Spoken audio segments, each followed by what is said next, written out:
you're on. Great. Hi, my name is Dexter, and I'm here today to show you how I build orchid carousels. There's just a few major parts you need. One is, 2 bicycle wheels, and you'll need to get some wire to build them on. I really prefer this 1-inch square wire the best. You can get it in either 2 foot, 3 feet, or 4 feet tall, depending on how large of a space you have. Now, one thing that's really critical is that you measure the circumference of your wheel, and that's so when you go and purchase your wire, you purchase enough to go all the way around. You don't want to be short, and that will become very expensive if you have to go back and buy some more wire. Basically, you can measure it several ways. You can just, put a tape measure around it, or you can use the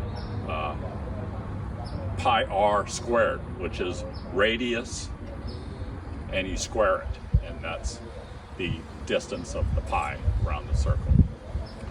So I'll continue adding some more information to the video, and at the end we will also tell you what tools and material you should use.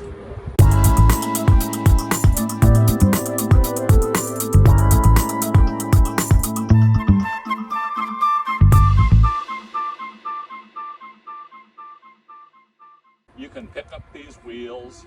You should get used old junky wheels. You can go to if you have them sitting around the house, some bicycling friends, or you can go to a local bicycle shop and ask them if there's anybody, if they ever get any damaged wheels and stuff. And they come in different sizes. This is 700C, which is metric. This is the European style wheel. There's also the old school American, they used to call them 27-inch wheels, and then there's smaller wheels and stuff. So making sure you get the correct size wire length is real critical. So you'll also need tie wraps, and what I also really like are diagonal cutters, and we'll do close-ups later of the tools that I use. So I use that to cut the tie wraps, but I also use it to cut the wire, because you'll probably get more wire than enough, and so you'll need to cut it in the end. So we'll start building the wheel.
I'm sort of just holding this together, you know, lightly for now until I put the other half on.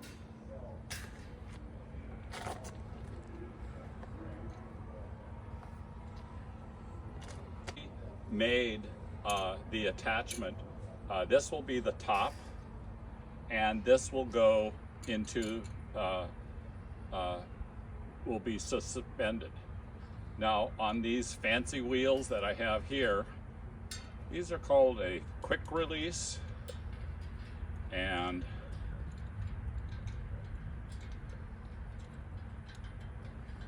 they're fairly easy to take apart and also install. So basically I have this material that I use quite a bit. It's fairly expensive, but I happen to have access to quite a bit of it, and it is called Unistrut. It's, you know, an industrial type of product that is this U shape. You'll need to have a hacksaw or some sort of power saw to cut it, and I use this to transfer the wheels to something that I can hang and use all thread. And all thread is basically, comes in different sizes. This is 3/8. It's basically a piece of threaded rod that you can get 2 foot, 3 feet, 8 feet long rods. That's totally threaded, and you can cut it to any size you want. So depending on how you're hanging this and where you're hanging it, it could be short or long. So I'll put this back on.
Here's what it'll look like.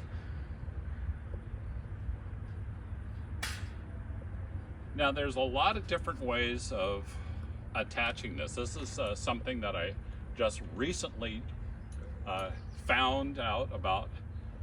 It's basically, this is called a sur nut. Basically, what this does is that if you're going into wood, you can drill a hole into the wood, and then this has threads that you screw this into a joist or a rafter, and then you'll end up screwing this into the rafter, and then it'll hang from your roof. So this is where the all thread comes in handy, is because when you finally mount this, you'll need to know how high you want this off the ground, and how much room do you want on the bottom base. Now, here at the greenhouse, we're using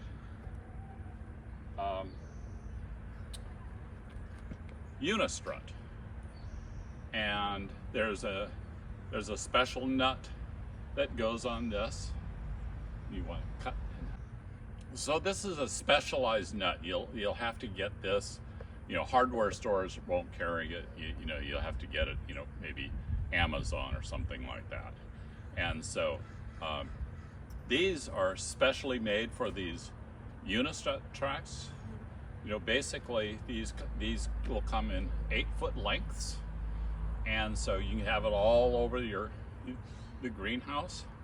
And this fits into the track like that, and then you screw that into the unistrut. Nice thing about this is that if you want to move your carousel, you can just slide it.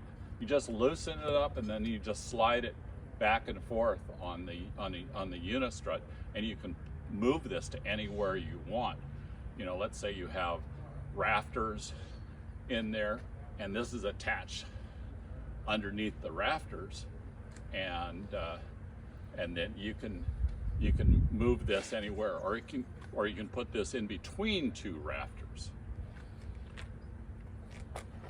These would be just buying some sort of an L bracket where this is attached to a rafter, and you put this down, and then you just put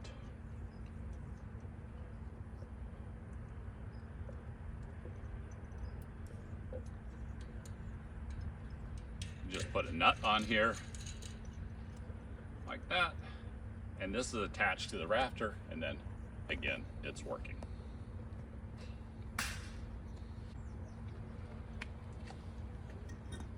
Since we pretty much have the carousel all built, I highly recommend that you have some sort of a base. And what happens is that when you put plants on the carousel, it'll be lopsided generally. The weight won't be the same. Or if you start watering it, the carousel will swing. Having a base like this, which this is a half of a 12-inch concrete block that I screwed a couple of holes in, and then this is called a floor stanchion that you just put in an adapter here, and then I use PVC, and then so what you want to do is cut the PVC to height and stuff like that. And we'll move into the greenhouse, and I'll show you some of the carousels that I made, and I'll show you a little bit more about the bases and stuff. At the end, I just wanted to show you again the carousels that I built, and so we'll just